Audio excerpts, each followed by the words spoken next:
Magandang araw po. Narito na po ang magiging lagay ng panahon ngayong araw ng Huwebes, December 4, 2025.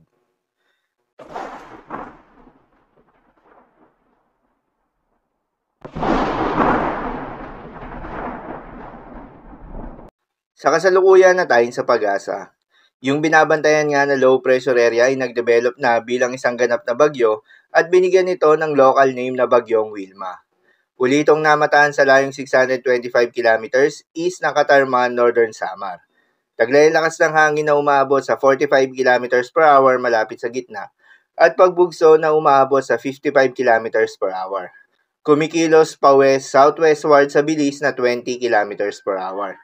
Dahil sa Bagyong Wilma ay may nakataas na tropical cyclone wind signal number 1 sa may Northern Samar, Eastern Samar, Samar, Biliran, Leyte, Southern Leyte, Dinagat Islands at Surigao del Norte. Makakaranas ng malakas na hangin ang mga lugar na ito with minor to minimal impacts. Madadagdagan pa ang mga lugar na ito habang papalapit ang bagyo. May mga lugar rin na posibleng makaranas ng pabugso-bugso ng hangin na hindi nakasailalim sa tropical cyclone wind signal na dulot naman ng northeast monsoon o hangi-amihan. Kabilang dyan ang Ilocos Region, Cordillera Administrative Region, Cagayan Valley, Aurora, Bataan, Calabarzon, Mindoro Provinces, Romblon, Marinduque, Bicol Region at Visayas. At dahil naman sa Bagyong Wilma, posible ngayong araw na makaranas ng heavy to intense rains ang Northern Samar at Eastern Samar. Habang moderate to heavy rains naman sa may Biliran, Samar, Leyte, Southern Leyte, Cebu, Bohol, Negros Oriental, Negros Occidental, Surigao del Norte, Dinagat Islands, Agusan del Norte, Misamis Oriental at Camiguin. Sa mga apektadong lugar, ingat sa mga posibleng banta ng pagbaha at pagguho ng lupa. Lalong-lalo na sa mga lugar na inuulan na noong mga nakaraang araw pa. Para naman sa magiging lakas sa track ng Bagyong Wilma, inaasahan na magla-landfall ito sa may Eastern Visayas at Dinagat Islands sa pagitan ng bukas ng gabi at Sabado ng umaga.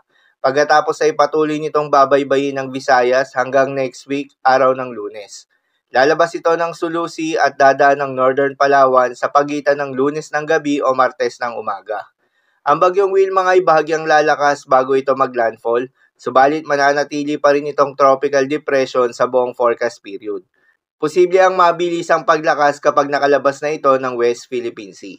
Paalala pa rin po palagi na posible pa rin po ang mga pagbabago, kaya naman patuloy lamang na magantabay sa mga update nating ilalabas, lalo na ng Pag-asa.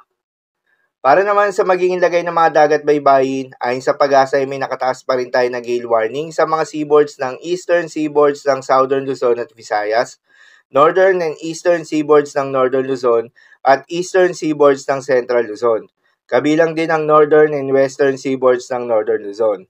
Kapag ganitong may gale warning, pinapayuhan ang ating mga kababayang mangingisda at yung may mga maliliit na sasakyang pandagat na huwag munang pumalaot sa mga nasabing seaboards. Dahil inaasahan pa rin yung maalon hanggang sa napakaalon na karagatan. So, ilang po para sa lagay ng panahon ngayong araw ng Huwebes. Keep safe everyone.